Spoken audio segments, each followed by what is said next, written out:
Pak Taruman. Saya Hamid Wardoyo dari SDN 8 Banjar. Kami di sini akan melaksanakan praktek demonstrasi konstekstual modul 2.3 coaching untuk supervisi akademi yang terdiri dari pengamat, coach, dan coachee. Selamat menyaksikan. Selamat siang Bapak, bagaimana kabarnya hari ini? Siang Pak Hamid, alhamdulillah sehat luar biasa Pak Hamid. Alhamdulillah ya Pak ya. Sebelum melaksanakan praktek coachingnya, di sini saya berperan sebagai pengamat atau observer ya Pak ya, yang akan melihat proses coaching Bapak dengan si coaching nanti. Namun sebelum memulai percakapan coaching ini, ada beberapa pertanyaan yang akan saya ajukan terkait rubrik penilaian dalam observasi, dan saya biar Bapak tahu juga ya nanti akan menjadi acuan dalam rubrik penilaiannya. Saya harapkan dalam proses percakapan nanti Bapak sudah memiliki prinsip dari seorang coach ya, yaitu kemitraan, proses kreatif, memaksimalkan potensi, dan juga Bapak sudah memiliki kompetensi inti dari coaching yang akan meliputi listen, kehadiran penuh, mendengarkan secara aktif, mengajukan pertanyaan berbobot, tentu dengan teknik rasa. Dan juga saya berharap nanti Bapak dalam proses percakapan coaching Bapak jangan lupa menerapkan alur tirta, yaitu tujuan, identifikasi masalah, rencana, dan tanggung jawab. Itu rubrik penilaian yang akan saya jadikan acuan dalam mengamati Bapak. Nah, bagaimana Pak? Apakah bisa dipahami Pak? Siap Pak, siap Pak. Alhamdulillah. Oke, kalau begitu sebelum dimulai beberapa percakapan coaching ini, ada beberapa pertanyaan nih Pak ini yang akan ingin saya tanyakan. Bolehkah saya bertanya kepada Bapak? Boleh Pak, boleh. Baik, untuk pertanyaan pertama nih Pak, kira-kira kompetensi coaching yang mana nih yang akan Bapak kembangkan dalam proses percakapan coaching nanti Pak? Baik Pak, kompetensi yang ingin saya kembangkan itu nanti ketika proses percakapan coaching itu ada dua Pak, yaitu mendengarkan secara aktif dan mengajukan pertanyaan berbobot dengan menggunakan teknik rasa. Wah hebat. Dari dua kompetensi tersebut, kira-kira bagian kompetensi mana yang secara spesifik yang ingin Bapak kembangkan dalam proses coaching nanti Pak? Begini Pak, nanti untuk yang kompetensi spesifiknya yaitu mendengarkan secara aktif supaya saya bisa menggali potensi yang ada pada coachee, sehingga coachee bisa menemukan solusi yang tepat atas permasalahan yang dihadapi Pak. Oh gitu Pak, betul sekali Pak. Memang mendengarkan secara aktif ini salah satu kunci apa ya? Bagi coach untuk bisa menggali potensi yang lebih banyak dari coachee, sehingga nantinya coachee bisa menentukan solusi dari permasalahan yang dihadapinya. Nah, pertanyaan terakhir nih Pak ini. Ya Pak. Perihal indikator ketercapaian atau keberhasilan. Nah, kira-kira tolak ukur yang seperti apa yang diharapkan Bapak sebagai seorang coach yang ingin Bapak tuju dalam proses percakapan nanti apa? Nah, indikator keberhasilan yang ingin saya tuju nanti Pak ketika percakapan coaching itu, yang pertama nanti dalam proses percakapan coaching saya akan menerapkan alur tirta secara runtut Pak. Kemudian yang kedua, saya bisa menggali ide-ide dari coach itu sendiri agar dia itu dapat menemukan solusi dari permasalahan yang dihadapinya. Wah, luar biasa ya Pak ya. Semoga dari indikator keberhasilan yang tadi Bapak sudah sampaikan dalam proses percakapan nanti bisa tercapai dan berjalan dengan lancar ya. Siap. Nah, itu saja ya Pak yang mungkin saya tanyakan untuk sekarang. Bapak bisa mulai percakapan dengan coachingnya. Terima kasih Bapak. Sama-sama Pak. Selamat siang Pak Dahlan. Selamat siang Pak. Bagaimana kabarnya hari ini? Alhamdulillah sehat Pak. Katanya dengarnya mau ketemu saya, ada maksud apa nih? Ingin berbicara dengan saya. Ya ini Pak, tadi sudah nanya ketemuan, ketemu di sini di perpus. Saya mau pengen berbagi cerita berkaitan dengan kegiatan saya di kelas Pak. Ada beberapa anak yang bikin saya merasa jengkel Pak. Ya, kira-kira permasalahan yang benar-benar dihadapi oleh Pak Dahlan itu seperti apa? Kalau boleh cerita. Iya ini Pak. Jadi di saat saya belajar di kelas itu selalu ada aja permasalahan yang muncul, terutama ada salah satu peserta didik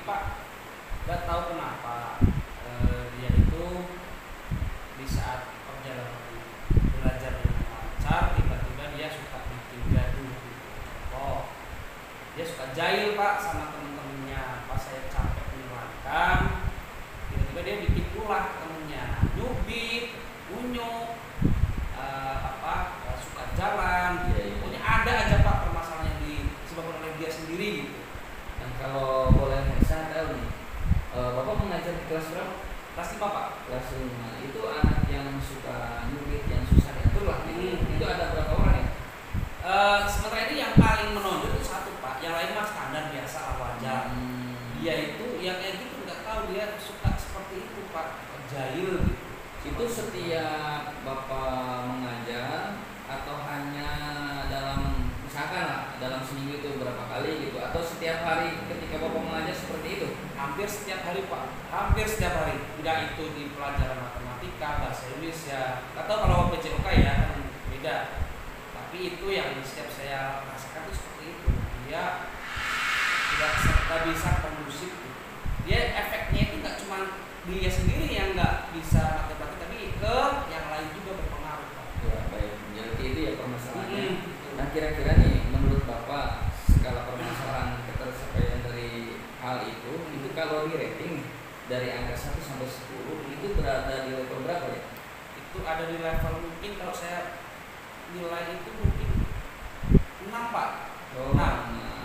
Nah kalau menurut Bapak nih idealnya, kondisi idealnya itu kalau di rating itu di angka berapa ya kalau di rating secara kondisi ideal? Kalau idealnya pengennya sih kan pembelajaran yang bagus itu sebaiknya kan kondusif ya, tidak aktif. Paling tidak ya 8 Pak, 8 mungkin harapan saya sebentar ini 8 Pak. Mudah-mudahan bisa lah 8. Karena dari yang kemarin itu memang sangat mengganggu Pak. Kalau 8 kan paling tidak ada perubahan lah Pak. Ya. Ada perubahannya. Nah berarti kan ada kenaikan ya? Ya betul. Nah kalau ada kenaikan untuk memperbaiki dari permasalahan itu kira-kira apa yang sudah Bapak lakukan selama ini? Sementara ini saya sih belajar bersama anak-anak itu menggunakan beberapa model Pak atau metode belajarnya. Kadang saya ceramah, terus kadang juga saya bikin anak ajak untuk keluar belajar dengan lingkungan sekitar. Ya, betul. Tapi ya itu tetap jadi nggak cuma di kelas, meski ya mungkin karena gini Pak, karena saya belajarnya cuma kebanyakan berceramah, jadi ada dia sendiri kadang merasa bosan mungkin Pak, ya mungkin bikin jahit sama teman-temannya. Tapi kalau dibawa keluar pun ya sama seperti itu, dia tetap bikin ulah, nggak cuma di dalam, di luar pun seperti itu. Nah walaupun pembelajaran sudah bervariatif ya, dari ceramah terus diajak keluar sesuai dengan profil belajar ya, betul. Nah menurut Bapak tindakan tersebut apakah sudah dikatakan berhasil mengatasi anak tersebut? Dari reaksi anak sih belum Pak.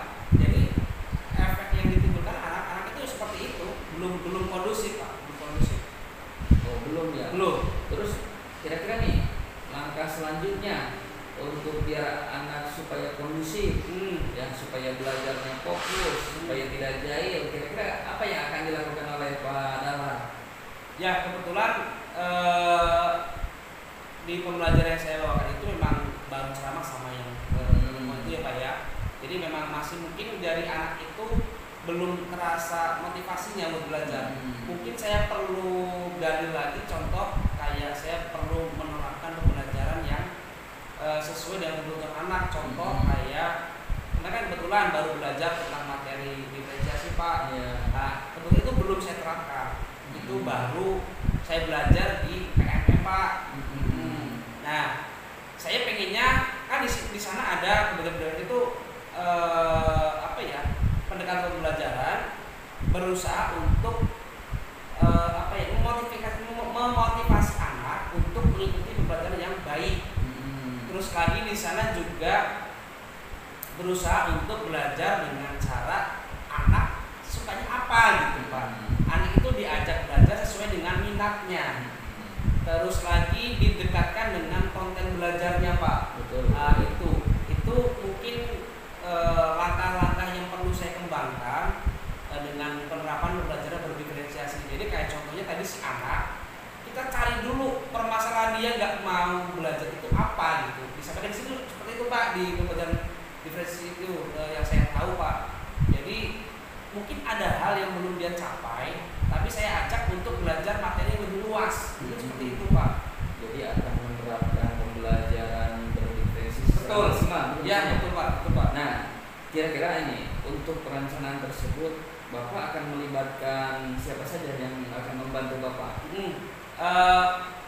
Mungkin kalau saya rencanakan besok saya ajak guru yang lain Pak ke lokasi sejawat saya untuk mengamati proses belajar saya dengan menerapkan pendekatan berdiri tadi Pak. Saya ajak mereka untuk Kolaborasi untuk berkolaborasi. Jadi nantinya diusahakan kalian itu berjalan dengan baik Pak. Terutama dalam penyusunan strategi, terus penerapannya bagaimana, terus hal-hal apa yang perlu diterapkan dalam proses belajarnya itu Pak. Ya, bagus sekali Pak. Nah, mungkin ada lagi nih rencana selain dari menerapkan pembelajaran berdiferensiasi ya, kemudian kolaborasi dengan rekan kerja lain. Itu mungkin ada rencana yang lain mungkin dari untuk mengatasi anak yang tadi yang suka gila itu. Ya, dalam berdiferensiasi itu kan mendekatkan anak itu pada minat belajarnya. Jadi mungkin saya selama melakukan belajar itu nggak sesuai dengan minat mereka. Contoh dalam penggunaan media belajarnya Pak. Sementara itu saya memang belum menerapkan pakai itu media pembelajaran. Pernah, saya cuma pakai rekaman Pak. Jadi saya mendengarkan rekaman cerita ke anak. Justru bukannya anak ke bawah ceritanya malah bikin mereka jenuh gitu Pak. Mungkin itu yang belum saya terapkan. Seharusnya mungkin saya yang lebih bervariasi kayak ada video, terus ada lagi tadi ada audionya ya. Terus mungkin juga perlu dengan kegiatan yang membuat mereka itu merasa nyaman Pak, kayak istilah itu apa ya? Kinestetik apa Pak ya? Ya itu mungkin itu perlu diterapkan juga Pak. Anak itu beberapa kelompok. Iya betul. Sesuai dengan minatnya. Oh kalau begitu kira-kira nih rencana tersebut itu akan berhasil? Insya Allah Pak, saya yakin Pak, karena saya tadi kan juga nggak cuman melakukan itu, saya juga mengajak teman yang lain Pak buat mengontrol saya, berkolaborasi tadi. Iya. Nah kalau begitu nih kita kalau di rating lagi nih tingkat keberhasilan dari rencana itu dari skala 1 sampai 10 kira-kira mau dinaikkan ke angka berapa?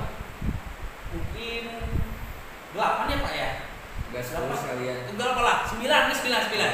Terus saya yakin karena saya tadi mengajak teman juga buat kolaborasi Pak. Ya bagus kalau begitu berarti Bapak sudah ada sedikit menemukan solusinya gitu ya dari permasalahan yang tadi Bapak hadapi. Kemudian kira-kira nih mau mulai kapan rencana yang tadi Bapak sudah direncanakan mau mulai kapan kira-kira? Mungkin secepatnya Pak, kalau enggak ya mungkin 2 hari ke depan Pak. Kebetulan kan besok mau ada persiapan ANBK. Jadi mungkin 2 hari ke depan lah Pak bisa saya ajak temennya karena dia mau menyiapkan ANBK tadi Pak. Berarti lebih cepat lebih baik ya? Iya betul sekali Pak. Jangan sampai si anak itu ketinggalan materi pembelajaran gitu kan. Ya kita harus disiapkan. Oke kalau begitu sampai ketemu minggu depan saya ingin lihat nih hasil dari rencana yang sudah Bapak rencanakan. Oke terima kasih atas waktunya. Baik Pak. Mudah-mudahan kita ketemu lagi di minggu depan. Dan bagaimana perasaan sekarang nih? Alhamdulillah Pak, perasaan sekarang udah lebih apa ya? Memang gini Pak ya, mungkin kalau kita bercerita tadi kan cuma di kepala Pak. Saya nggak pernah cerita ke teman-teman. Tadi saya nyari ke Pak AA, saya nyari biar bisa ajak ngobrol. Kalau perempuan kan saya agak malu juga Pak, agak gengsi. Jadi ajak yang laki-laki mungkin ke Pak AA yang lebih senior juga. Saya ajak untuk ngobrol, ternyata memang ada sedikit beban yang menumpuk jadi berkurang Pak. Alhamdulillah Pak. Jadi saya juga lebih mantap untuk menjalankan langkah-langkah tadi Pak. Alhamdulillah berarti kan inilah hikmah dari searching ini. Betul Pak. Dari sering pengalaman dan sering ilmu. Betul. Sampai ketemu minggu depan. Terima kasih atas waktunya. Sama-sama Pak. Assalamualaikum warahmatullahi wabarakatuh. Waalaikumsalam warahmatullahi wabarakatuh. Baiklah Pak, Bapak tadi sudah melakukan proses coaching bersama Bapak Muhammad Dalhar ya Pak ya? Ya betul sekali. Dan kemudian saya catat Pak nih beberapa lembar observasi. Nah kira-kira nih sebelum saya menyampaikan catatan hasil pengamatan saya, mungkin ada hal yang ingin disampaikan Bapak dari hasil percakapan coaching tadi? Ya, ada Pak Hamid. Baik, yang sudah saya lakukan tadi dalam proses percakapan coaching, saya tadi berusaha hadir secara penuh, present di sini, mendengarkan secara aktif apa yang sudah diceritakan oleh coach saya tadi, Pak Muhammad Dahlar. Nah, kemudian saya berusaha menerapkan alur tirta, mulai dari tujuan, identifikasi masalah, rencana aksi, dan tanggung jawab.